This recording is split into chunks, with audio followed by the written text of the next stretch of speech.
إن الله وملائكته يصلون على النبي يا أيها الذين آمنوا صلوا عليه وسلموا تسليما.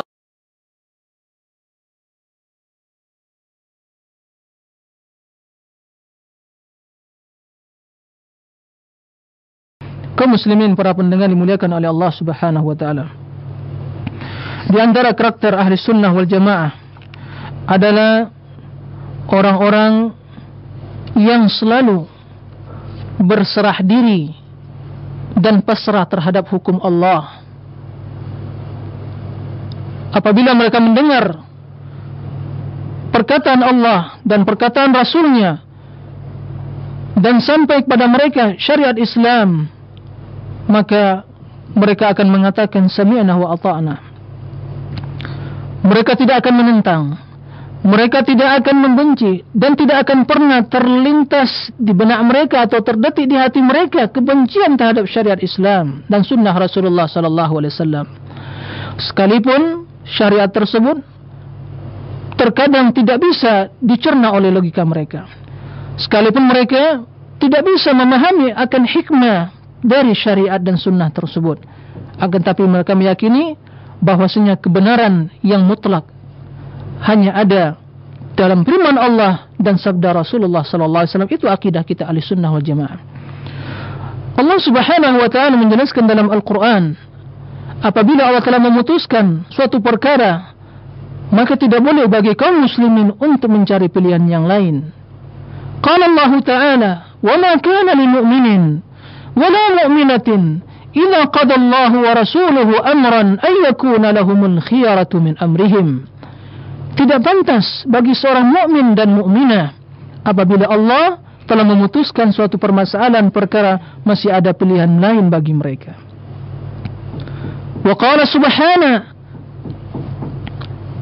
"Fala wa rabbika la yu'minuna hatta yuhakkimuka fima shajara bainahum ثم لا يجدوا في أنفسهم حرجا مما قضيت ويسلموا تسليما."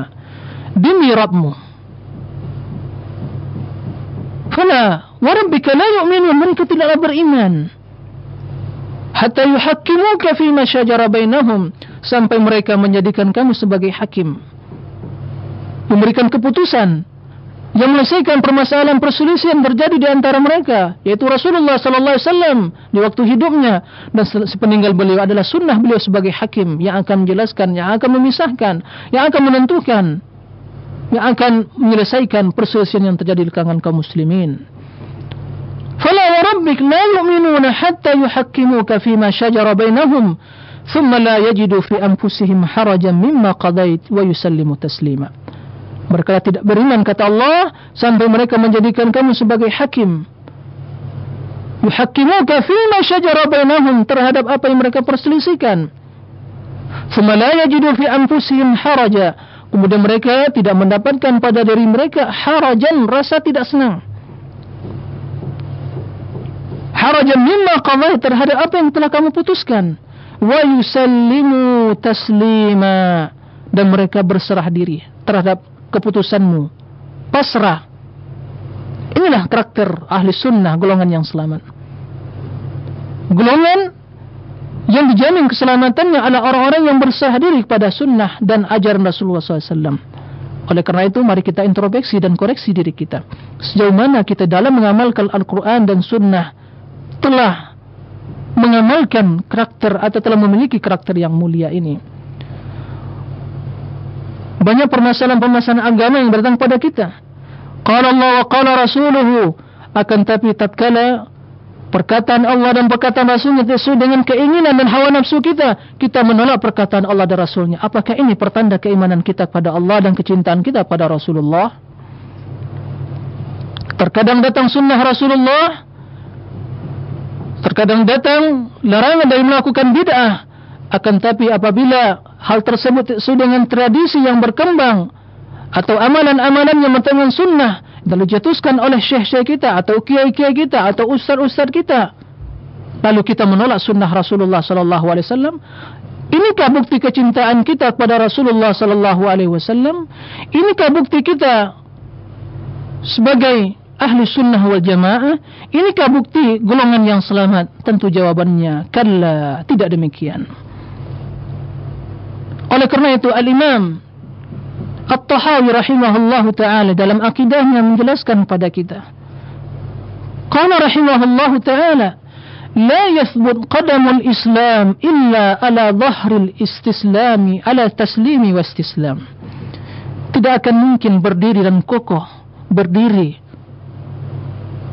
qadamul Islam, kakinya Islam, artinya tiang dan pondasi Islam, kecuali di atas punggung, ya, pondasi istislam, berserah diri, pasrah. Artinya kita pasrah kepada syariat Allah. Allah telah memutuskan, Rasulullah telah memutuskan, telah menentukan, inilah syariat Allah, inilah sunnahku, inilah ajaranku, ikuti. Sekalipun kita tidak mengetahui makna atau hikmah di balik syariat yang telah diwajibkan oleh Allah atau ajaran yang telah diperintahkan oleh Rasulnya. Sebab yang menjadi kewajiban kita, wahai kaum muslimin, adalah mengimani, meyakini dan mengamalkan. Adapun mengetahui hikmahnya, itu bukanlah kewajiban kita. Keimanan tidak tergantung kepada meyakini atau memahami hikmah di balik syariat yang mulia ini.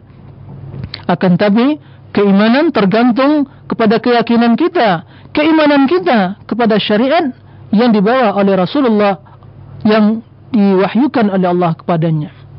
Inilah bukti loyalitas kita kepada Islam ini. Oleh kerana itu Al-Imam Az-Zuhri rahimahullahu ta'ala, salah seorang ulama salaf, mengatakan, minallahir risalah wa minar rasulil balagh wa alaina taslim. Dari Allah datang risalah, dan kewajiban Rasul al-balagh, menyampaikannya, wa alaina taslim, dan kewajiban kita adalah berserah diri, menerima dan berserah diri. Oleh kerana itu, tidaklah sempurna keimanan kita, tidaklah sempurna keislaman kita, wahai kaum muslimin, sampai kita pasrah dan berserah diri terhadap syariat Allah. Jangan sampai terdetik di benak kita, di hati kita, kebencian pada syariat Allah. Nah, bayangkan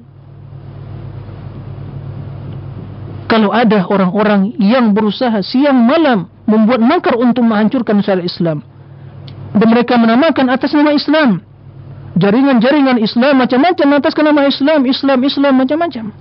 Apakah ini bukti mereka memperjuangkan Islam? Mari kita berpikir, wahai kaum muslimin. Mari gunakan akal yang jernih, pemikiran yang jernih dan akal yang sehat. Benarkah orang-orang yang mengatakan mereka mengajak pada Islam, akan tapi mencela Allah, mencela Rasulnya, mencela syariat Allah, dan gemar melakukan bid'ah dan khurafat dalam syariat Islam ini? Silakan kaum muslimin dan muslimat jawab pertanyaan yang kami lontarkan tadi dengan jujur. Kenapa kita harus berbohong pada diri kita dan pada syariat Allah dan kepada kaum muslimin? Kaum muslimin dan muslimat, para pendengar, a'azzani wa a'azzakumullahu jami'an. Oleh kerana itu, mari kita introspeksi diri kita, wahai kaum muslimin, agar kita menjadi orang-orang yang selalu menelusuri jalan golongan yang selamat.